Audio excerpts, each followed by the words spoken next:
Hello everyone, welcome back to my channel. तो आज हम बीच रेसलिंग के रूल्स डिस्कस करेंगे।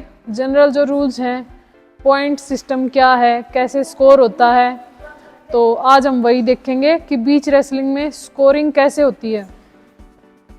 तो उससे पहले मैं थोड़ा सा आपको बता देती हूँ।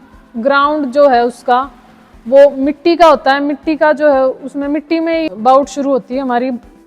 तो उसका जो एरिया है वो हमारा जो ये मैट है उसकी जो अंदर की जो ये जोन है इतना एरिया रहता है। ये हमारी 9 मीटर के डायमीटर पे होती है। 9 मीटर का जो है डायमीटर होता है इसका, और उसका 7 मीटर का रहता है। तो जो ये वाली जो लाइन है यहाँ तक का ग्राउंड रहेगा बीच रेसलिंग का।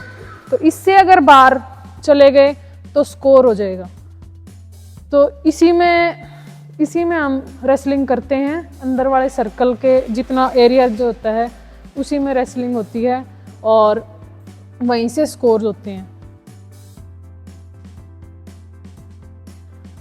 तो बीच रेसलिंग में फ्री स्टाइल और जो ग्रीको रोमन रेसलिंग में क्या होता है कि सिंगलेट होते हैं, कॉस्ट्यूम होते हैं रेड और ब्लू, पर इसमें ड्रेस चेंज होती है। इसमें बॉयज़ का शॉर्ट्स रहता है और गर्ल्स का शॉर्ट्स के साथ इनर होता है, आपने देखा भी होगा। और रेड ब्लू के लिए वो रिबन बांधते हैं, एक के रेड बंधेगा और एक के ब्लू। तो इससे डिफ्रेंशिएट करते हैं रेसलर्स को। तो ड्रेसिंग स्टाइल इसमें थोड़ा सा चेंज रहता है। तो इसमें हम पहले डिस्कस करेंगे एक पॉइंट कैसे होता है। एक पॉइंट जैसा कि हमारा फ्री स्टाइल रेसलिंग में है वैसे ही इसमें भी जो 7 मीटर का मैंने डायमीटर बताया है, जो सर्कल है, उससे बाहर बॉडी का कोई भी पार्ट चला गया तो 1 पॉइंट मिलेगा। दूसरी जो सिचुएशन है जिसमें 1 पॉइंट हम स्कोर कर सकते हैं वो है अपोनेंट की बॉडी का कोई भी पार्ट, इन हाथों को छोड़ के कोई भी पार्ट टिक गया नीचे मैट पे तो 1 पॉइंट मिलेगा। जैसे कि बाय चांस हमने उसको खींचा, इधर एक बर्तन हुआ, जैसे मैंने इसको खींच के नीचे बिठा लिया, अगर इसका एक घुटना भी टिक गया, जैसे मैंने इसको खींचा, इसका एक घुटना टिक गया तो यहां मेरे को 1 पॉइंट मिल जाएगा। तो ये भी 1 पॉइंट है। और दूसरा, जैसे कि मैं अटैक कर रही हूं, अटैक करते टाइम मैं एक घुटना रख के अटैक कर सकती हूं। तो अगर मेरा अटैक सक्सेस हो गया, अगर मैंने पॉइंट स्कोर कर लिया तो मुझे 1 पॉइंट मिलेगा। या फिर जो भी मैं स्कोर जैसे भी उसको गिरा रही हूँ, अगर मैंने बैक पे गिराया तो बड़ा स्कोर मिलता है। तो अगर मैंने स्कोर ले लिया तो ही मुझे पॉइंट मिलेगा। अगर मैं स्कोर नहीं कर पाई और मैंने घुटना रख के अटैक किया था तो फिर स्कोर उसको मिलेगा 1। तो इस बात का हमें ध्यान रखना है। और दोनों घुटने रख के भी अगर मैंने पॉइंट लेने की कोशिश की, जैसे कि मैं ऐसे अटैक कर रही हूँ, तो यहीं छुड़वा देंगे और 1 पॉइंट इसको मिलेगा। तो बीच रेसलिंग में थोड़ा सा चेंज है। इसमें 1 पॉइंट अगर हमारे हाथों के अलावा कोई भी बॉडी पार्ट टिक जाता है, मेरा खुद का भी टिक गया तो उसको 1 पॉइंट मिलेगा। और मैंने उसको बिठा लिया या फिर कोई भी पार्ट उसका टच करवा दिया हाथों के अलावा तो 1 पॉइंट मुझे मिलेगा। 1 पॉइंट में तीसरी सिचुएशन है, जैसे कि मैं इसको टेक डाउन करने के लिए ये मैंने खींचा, इसने हाथ रख लिए और मैं फटाफट पीछे आ गई। यहाँ ये अभी तक मेरा स्कोर नहीं है, पर जैसे मैं उसको बिठाने की कोशिश कर रही हूँ, उसने एक कोणी टिक गई, उसकी एक कोणी टिक गई। घुटने अभी तक नहीं टिके हैं पर कोणी भी टिक गई तो भी मुझे स्कोर मिलेगा 1 पॉइंट। तो ऐसे भी 1 पॉइंट हो सकता है। जैसा कि मैंने बताया, हाथों के अलावा कोई भी बॉडी पार्ट टच हो गया उसका तो 1 पॉइंट मिलेगा, चाहे मैंने एक्शन किया है, चाहे वो एक्सीडेंटली गिर गया, हिप्स टिक गए, कुछ भी है, तो मुझे 1 पॉइंट मिलेगा। और 1 पॉइंट मिलता है क्वेश्चन, जैसा कि कोई फाउल वो कर रहा है, या तो कपड़े खींच रहा है या फिर उंगलियां तोड़ना, जो भी फाउल हमारे फ्री स्टाइल रेसलिंग में भी देखने को मिलते हैं, उसमें भी जैसे कि फाउल होते हैं तो उसी हिसाब से इसमें क्वेश्चन पॉइंट मिलेगा। जैसे वो फाउल कर रही है तो मुझे 1 पॉइंट मिलेगा, उसको क्वेश्चन मिलेगा। 1 पॉइंट के बाद क्या स्कोर हम लेते हैं बीच रेसलिंग में, या तो 1 पॉइंट मिलेगा या फिर 3 पॉइंट का स्कोर हम ले सकते हैं।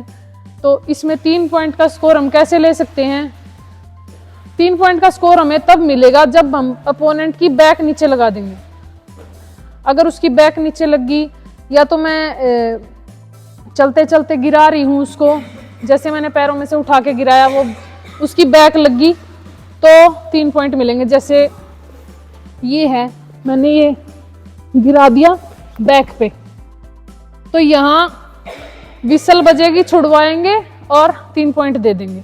उसके बाद हम कुछ नहीं, ग्राउंड रेसलिंग इसमें नहीं करते, इसमें सिर्फ एक्शन के साथ ही रोक के पॉइंट देते हैं। तो इसमें मुझे 3 पॉइंट मिलेंगे। मैंने कोई थ्रो लगाई, जैसे मैंने डाक लगाई, वो कमर के बल गिरेगी तो फिर 3 पॉइंट मिलेंगे। तो 3 पॉइंट सिर्फ कमर लगने पे ही मिलते हैं।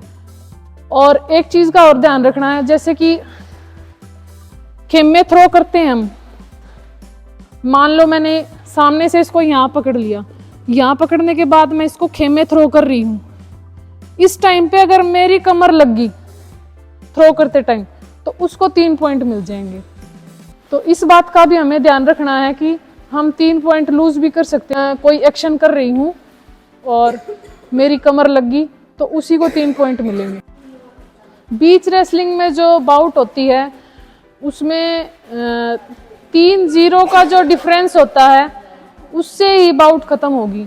जैसा कि अगर मेरे 4 पॉइंट हैं और उसका 1 पॉइंट है तो ये 3-0 का डिफरेंस हो गया, कुश्ती खत्म हो जाएगी।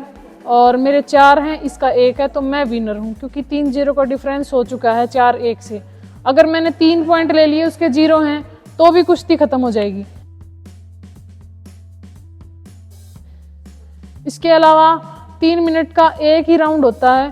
3 मिनट के अंदर हमें स्कोरिंग करनी होती है, और अगर किसी का भी स्कोर नहीं होता है, 0-0 है, तो उस टाइम पे या तो देखा जाएगा कि किसका, जब हम ये ड्रॉज डलते हैं तो जो छोटा नंबर जिसने निकाला है उसको विनर करेंगे, या फिर वेट जिसका कम होगा, जब वे इन होता है, वेट देते हैं, उस टाइम पे जिसका बॉडी वेट कम आया था उससे हम विनर डिक्लेयर कर सकते हैं।